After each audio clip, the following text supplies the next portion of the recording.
So the title of my presentation is "Oh Crap, Now What?" And really this boils down to all of what we're talking about in terms of preparation. So first we'll discuss a number of items, the causes of data loss, the difference between backup, disaster recovery, and business continuity, why this whole topic is important, the business process documentation, outage types, and recovery associated with that, and the importance of testing. So what is the causes of data loss? If you look across, if you look at this chart, you can see that the majority is hardware and system malfunctions and human error.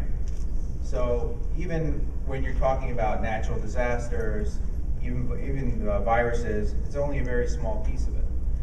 The majority of it is something else.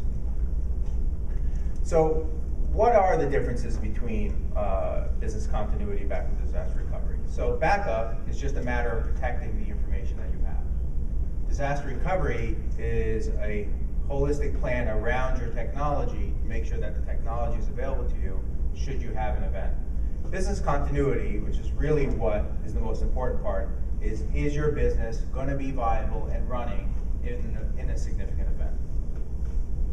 So why is this important? Well, 43% of businesses never reopen after a disaster. That's a pretty striking statistic.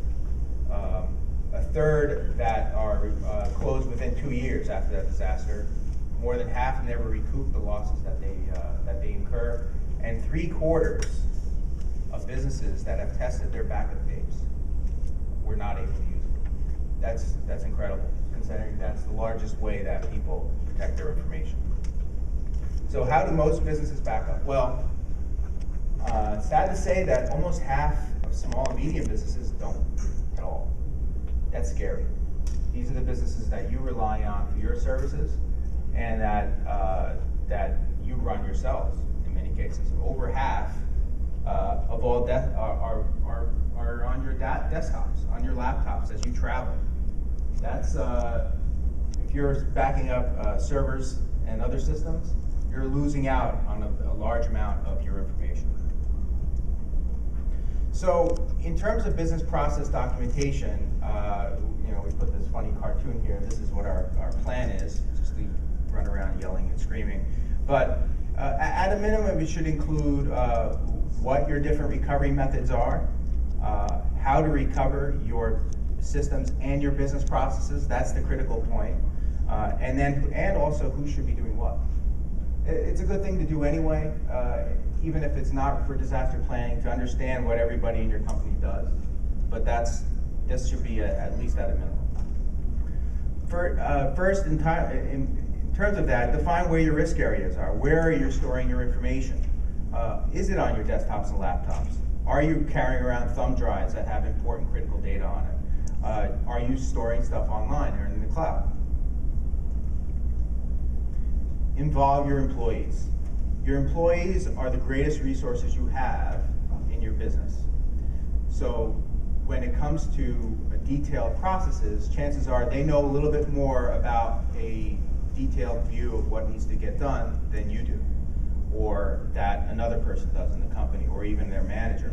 So include them in not only in but in the planning process. Identify what their day-to-day job is, identify what resources they need to do the day-to-day job, and then plan accordingly should there be an occurrence. So what are some of the types of local backup? We've talked about some of them already. Most small businesses just use thumb drives or burn stuff to CDs. Obviously, this is practical, it's cheap, but it's problematic.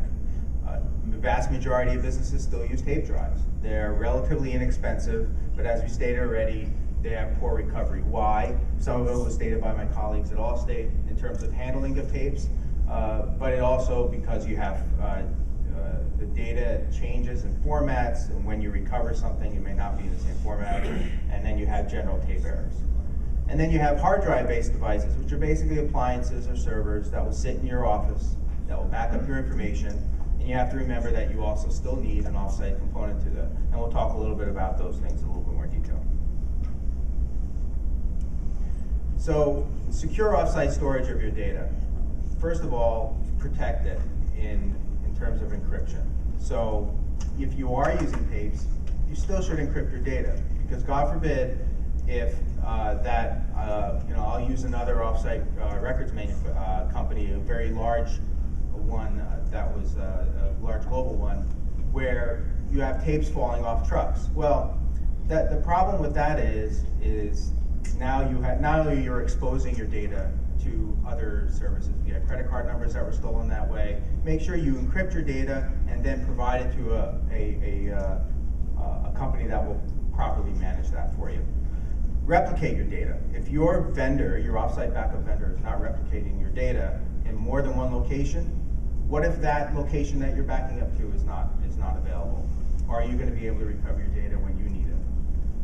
Is your vendor going to be able to support you when you need it? Disasters tend to not happen in the middle of the day on a Tuesday. They're on a Saturday at 3 o'clock in the morning. Are they going to be able to support you then? So what do you need to have in place for a fast recovery? So backups are great, but why are you doing it? You're doing it so that you can recover in case of a failure. So these are different ways that we talk about in different kind of recovery methods, and most of the time you'll have a combination of these so that you can bring your systems back up and running. Bare metal restore means that you'll have a server.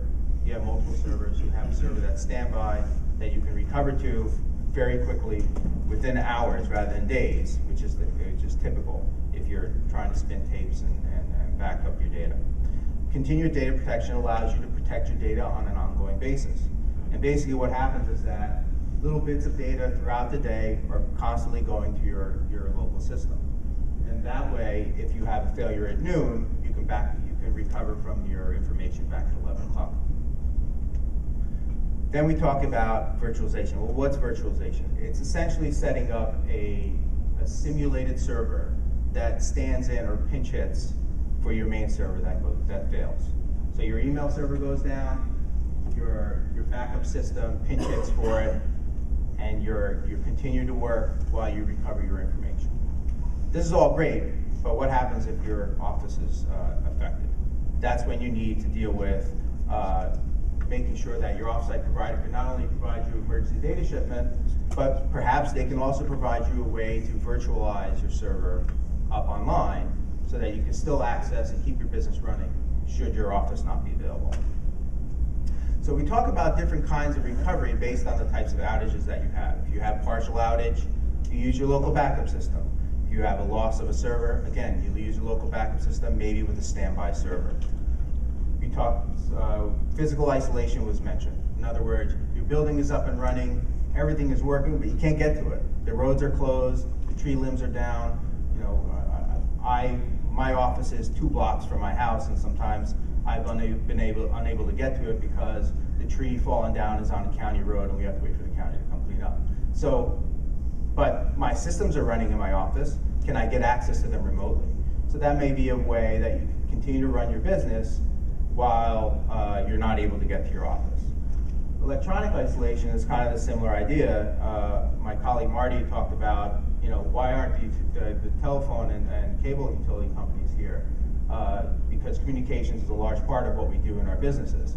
Well, electronic isolation is exactly that. What happens when your internet service goes down? If you're using Fios, do you have Cablevision as a backup? If you're using Cablevision, do you have wireless as a backup? So there's other ways that you can get around electronic isolation besides that, but those are the primary ways that folks can do it. Then you have the final stage, which is really, you can't use your office. Your systems are unavailable, you have no electronic connections to it, your customers can't reach your e-commerce site, all those things. Your building is your system's unavailable. What do you do in that scenario? And that's when we talk about using an off-site recovery facility, perhaps bringing your systems online in the off-site situation. We talked about practicing. So there are 2 types of practice testing that I'd like to talk about. I'm going to talk about regulatory compliance a little bit. So what's a tabletop test? Well, a tabletop test is where you bring in your team, they sit around a table. One of my clients uses this wheel of misfortune as an example. They spin the wheel, and that's the disaster that they have to deal with it that day. So it's a complete surprise, but what it means is that they have to plan for all these scenarios. And they get an extended power failure. So my colleagues down in Washington are dealing with companies that have been out of power for 2 weeks. So had those companies planned that, sat around and said, okay, if we're going to be out for 2 weeks, what do we have to do? And it's not necessarily an active drill. It's people sitting around a table and understanding what has to be done. And for the most time, you'll get to understand, oh, wait, we didn't think about that. Somebody thinks about something else. I need this vendor's information, or this other company is in my supply chain. If there's an issue, I need to plan for that. So it brings out a lot of the gaps in what your plan is. So, and it also allows you to review your current documentation and make sure that it's kept up to date. Actual recovery tests. We recommend at most businesses at least test once a year. Many of the regulated companies that deal with have to do it more often than that. But where this is actually planning on bringing some or all of your business processes online in an off-site scenario, where you cannot get into your systems. Or, again, you can use the wheel of misfortune as an example, and then you simulate that test in a real sense. And again, if you're not the recovery, backups are useless if you can't recover, and if you don't know you can recover unless you test your recovery. I briefly mentioned compliance and testing. So if you're in a regulated industry, find out what not only do you have to comply with in terms of recovery and recovery testing, but also how you store that data.